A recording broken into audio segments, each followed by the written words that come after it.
क्या आपको पता है, भारत की सबसे बड़ी जीत एक ऐसे आदमी ने दिलाई जिसे बाद में सिस्टम ने खामोशी में धकेल दिया, जिसे 9 गोलियां लगीं फिर भी वो मरा नहीं, और जिस पर बाद में देशद्रोह जैसे आरोप लगाए गए, जिसने प्रधानमंत्री से साफ कहा अभी युद्ध किया तो हार तय है।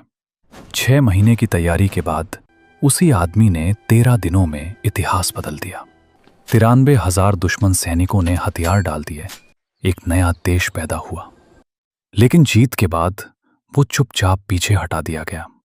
सवाल ये नहीं कि उसने क्या किया, सवाल ये है क्या हम जानते हैं उसके साथ क्या किया गया। चलिए जानते हैं आगे की पूरी कहानी। सैम हॉर्मसजी फेमजी जमशेदजी मानेकशॉ का जन्म 3 अप्रैल 1914 को पंजाब के अमृतसर शहर में एक पारसी परिवार में हुआ था।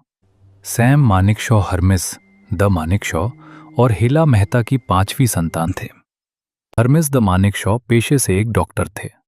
उनके माता पिता मूल रूप से गुजरात से थे। वे गुजरात के वलसाड़ इलाके के रहने वाले थे। भविष्य की तलाश उन्हें अमृतसर ले आई। यहाँ डॉक्टर हॉर्मसजी मानेकशॉ ने एक क्लिनिक और फार्मेसी की शुरुआत की।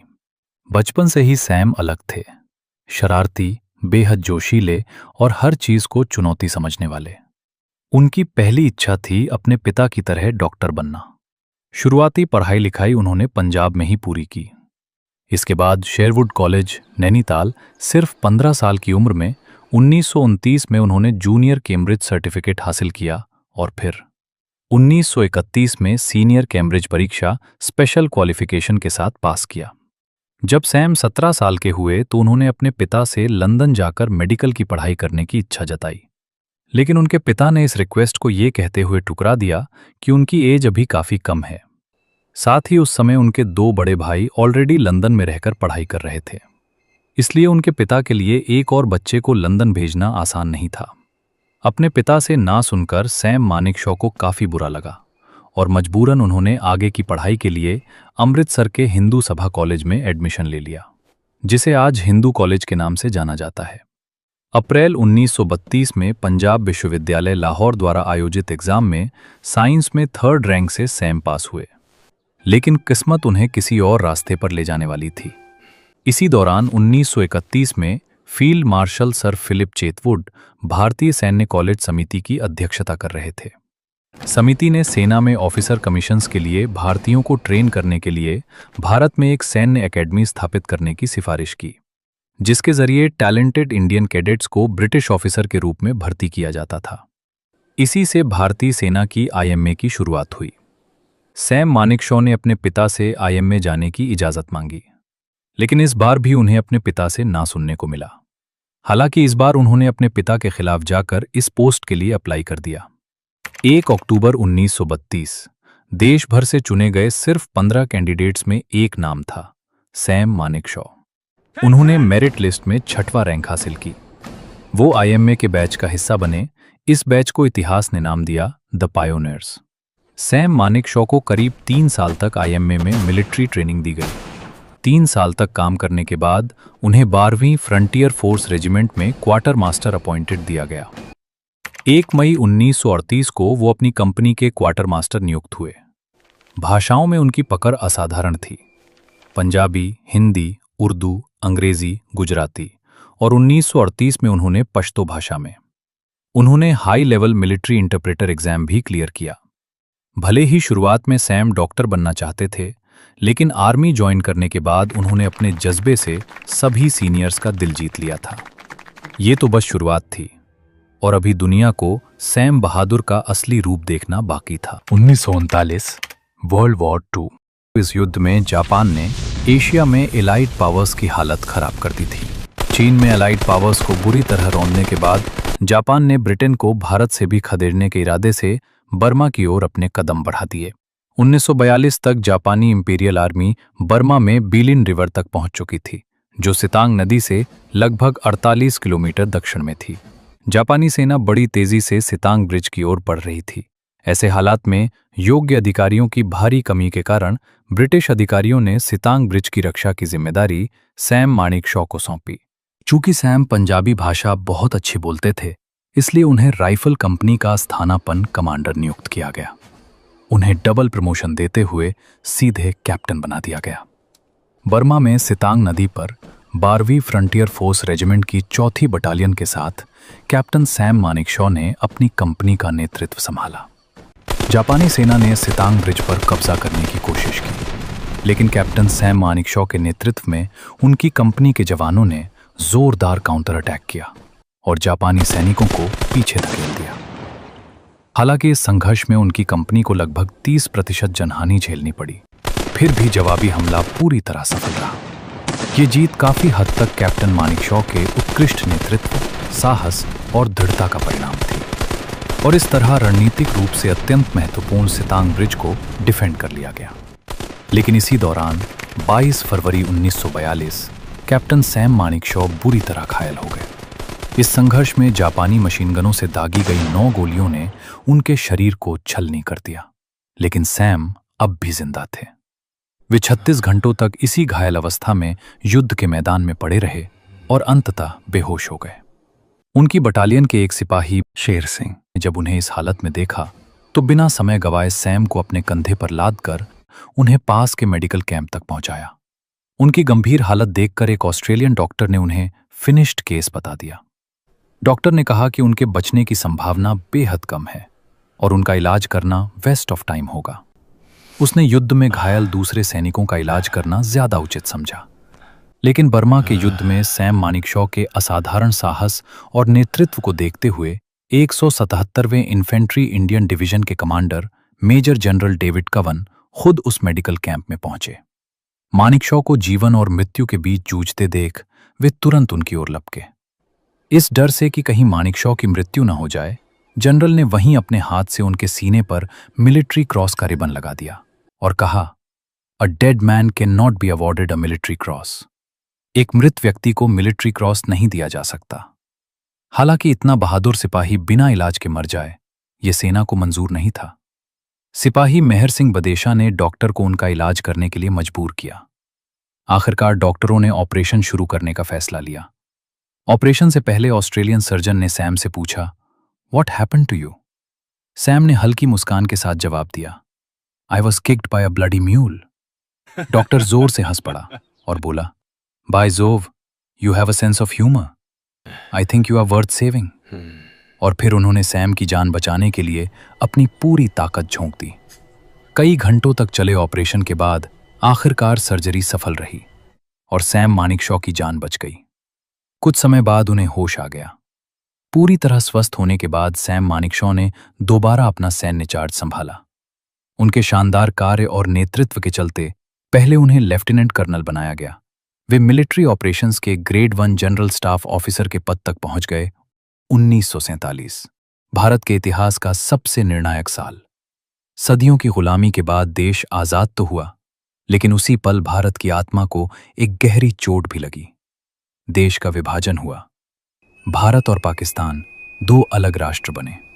पाकिस्तान के संस्थापक मोहम्मद अली जिन्ना ने सैम मानेकशॉ को नवगठित पाकिस्तानी सेना में शामिल होने का प्रस्ताव दिया। यह कोई साधारण ऑफर नहीं था। एक नई सेना, ऊंचा पद, सम्मान, ताकत और भविष्य की सुरक्षा। सैम मानेकशॉ ने जवाब दिया, मेरा दिल सिर्फ भारत के लिए धड़कता है। सैम मानेकशॉ के लिए भारत सिर्फ एक जमीन का टुकड़ा नहीं था, भारत उनके लिए जान से बढ़कर था। 1962 भारत चीन युद्ध, एक ऐसा साल जिसने भारतीय सैन्य इतिहास को झकझोर कर रख दिया। भारत चीन युद्ध केवल सीमा पर लड़ा गया युद्ध नहीं था। ये गलत राजनीतिक आकलन, अपर्याप्त सैन्य तैयारी और सेना की चेतावनियों को नजरअंदाज करने का परिणाम था। सेना को ना तो पर्याप्त हथियार मिले, न ही सही समय पर रणनीतिक स्वतंत्रता। युद्ध के बाद अपनी असफलताओं की जिम्मेदारी लेने के बजाय कुछ शक्तियों ने बलि का बकरा ढूंढना शुरू किया। इसी दौर में लेफ्टिनेंट जनरल मानेकशॉ पर देशद्रोह, भ्रष्टाचार, विदेशी ताकतों से संबंध जैसे निराधार और झूठे आरोप लगाए गए, जबकि सच्चाई ये थी कि सैम मानेकशॉ उन गिने चुने अफसरों में थे जिन्होंने युद्ध से पहले ही चेताया था, सेना तैयार नहीं है। समय बीता, जांच हुई और एक एक करके सभी आरोप पूरी तरह झूठे साबित हुए। सैम मानेकशॉ ने हमेशा देश को राजनीति से ऊपर रखा। 1969 में भारत सरकार ने एक ऐतिहासिक फैसला लिया। सैम मानेकशॉ को भारतीय सेना का चीफ ऑफ आर्मी स्टाफ नियुक्त किया गया। ये नियुक्ति सिर्फ पद नहीं थी, ये सेना को ये संदेश थी कि अब सेना को सेना ही चलाएगी। 1971 तक पूर्वी पाकिस्तान, आज का बांग्लादेश, मानवाधिकारों के भीषण संकट से जूझ रहा था। लाखों निर्दोष नागरिकों पर अत्याचार, महिलाओं पर अमानवीय हिंसा और लगभग 1 करोड़ शरणार्थी भारत की सीमाओं पर शरण लेने को मजबूर। ये केवल राजनीतिक संकट नहीं, ये मानवता का प्रश्न बन चुका था। कैबिनेट बैठक के बाद प्रधानमंत्री इंदिरा गांधी ने सेनाध्यक्ष जनरल मानेकशॉ को बुलाया। इंदिरा गांधी ने कहा, मुझे पाकिस्तान में घुसना होगा, मुझे युद्ध चाहिए। मानेकशॉ ने बिना झिझक बिल्कुल साफ शब्दों में कहा, मैडम, यदि आप अभी युद्ध में उतरती हैं तो मैं आपको गारंटी देता हूं कि भारत की हार होगी। मेरा काम जीतना है, हारना नहीं। मानेकशॉ भावनाओं में नहीं, रणनीति में विश्वास करते थे। उन्होंने प्रधानमंत्री को 3 बड़े कारण बताए। मॉनसून आने वाला था, बारिश से रास्ते, पुल और मैदान कीचड़ में बदल जाते, सेना की तेज मूवमेंट असंभव हो जाती, हिमालय में बर्फ का पिघलना जिससे चीन के हस्तक्षेप का खतरा बढ़ जाता और भारत को 2 मोर्चों पर युद्ध लड़ना पड़ता। सेना की अधूरी तैयारी, हथियार, गोला बारूद, लॉजिस्टिक्स, एयर सपोर्ट, सब कुछ अभी पर्याप्त नहीं था। मानेकशॉ ने इंदिरा गांधी की आंखों में देखकर पूछा, मैडम, क्या आप युद्ध जीतना चाहती हैं या सिर्फ युद्ध लड़ना? फिर उन्होंने निर्णायक शब्द कहे, यदि आप मुझे 6 महीने का समय दें तो मैं जीत की गारंटी देता हूं। इंदिरा गांधी ने सेनाध्यक्ष की बात मानी। उन्होंने तत्काल युद्ध का आदेश नहीं दिया। मानेकशॉ द्वारा मांगे गए इन 6 महीनों में सेना को पूरी तरह तैयार किया गया, रणनीति को अंतिम रूप दिया गया, हथियार और रसद जुटाई गई और सबसे अहम, अंतर्राष्ट्रीय कूटनीतिक समर्थन हासिल किया गया।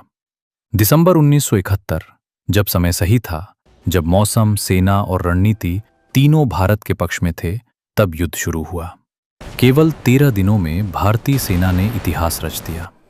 16 दिसंबर 1971 ढाका में 93,000 पाकिस्तानी सैनिकों ने आत्मसमर्पण किया। बांग्लादेश का जन्म हुआ। भारत ने अपनी सबसे बड़ी सैन्य जीत दर्ज की। सैम मानेकशॉ सिर्फ एक जनरल नहीं थे, वे रणनीति, नेतृत्व और नैतिक शक्ति का प्रतीक थे। 1971 युद्ध समाप्त हो चुका था, भारत जीत चुका था। देश भर में उत्सव था, सड़कों पर लोग खुश थे, अखबारों में बड़ी बड़ी सुर्खियां थीं। लेकिन जिस व्यक्ति ने इस जीत की नींव रखी थी, वो धीरे धीरे शोर से दूर होता जा रहा था। सैम बहादुर, फील्ड मार्शल सैम मानेकशॉ। युद्ध के दिनों में वे हमेशा सबसे आगे रहे और युद्ध के बाद खामोशी में चले गए। जो जनरल गोलियों के बीच खड़ा रहा, वही जनरल शांति के समय व्यवस्था की बेरुखी के बीच चुपचाप खड़ा रहा।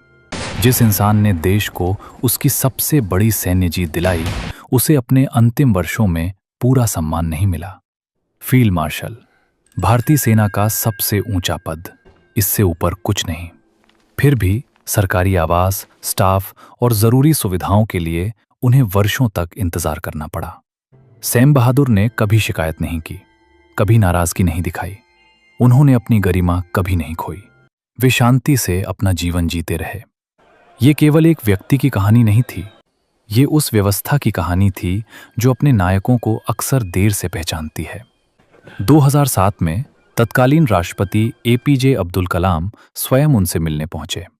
ये कोई औपचारिक मुलाकात नहीं थी, न भाषण थे, न कैमरों की चमक। ये एक सैनिक द्वारा दूसरे सैनिक को दिया गया सच्चा सम्मान था। 27 जून 2008, 94 वर्ष की आयु में सैम बहादुर हमसे विदा हो गए। अस्पताल में डॉक्टर ने पूछा, आप कैसा महसूस कर रहे हैं सर? सैम बहादुर ने हल्की मुस्कान के साथ कहा, मैं ठीक हूं। 2 शब्द, लेकिन पूरे जीवन का सार। कठिन हालात में भी संयम, अंतिम क्षण तक गरिमा। उनका अंतिम संस्कार ठीक उनके जीवन जैसा था, सादा और शांत। न प्रधानमंत्री उपस्थित थे, न राष्ट्रपति, न कोई मंत्री। कुछ सैनिक थे, कुछ नम आंखें थीं और बहुत सारी खामोशी। लेकिन शायद यही खामोशी सबसे सच्ची श्रद्धांजलि थी, क्योंकि सम्मान भीड़ से नहीं मिलता, सम्मान कर्म से मिलता है। सैम बहादुर सिर्फ एक नाम नहीं थे, वे अनुशासन थे, वे साहस थे, वे नेतृत्व थे। जो बोलता कम है लेकिन देश को सीधा खड़ा रखता है। आज भी अगर भारत मजबूती से खड़ा है तो उसकी वजह सैम बहादुर जैसे लोग हैं, जो दिखाई नहीं देते लेकिन देश की रीढ़ बनकर हमेशा खड़े रहते हैं। जय हिंद। ऐसी ही और डॉक्यूमेंट्री देखने के लिए हमारे चैनल हिडन हिस्ट्री को सब्सक्राइब करें ताकि आने वाले वीडियो सबसे पहले आप तक पहुंच सकें।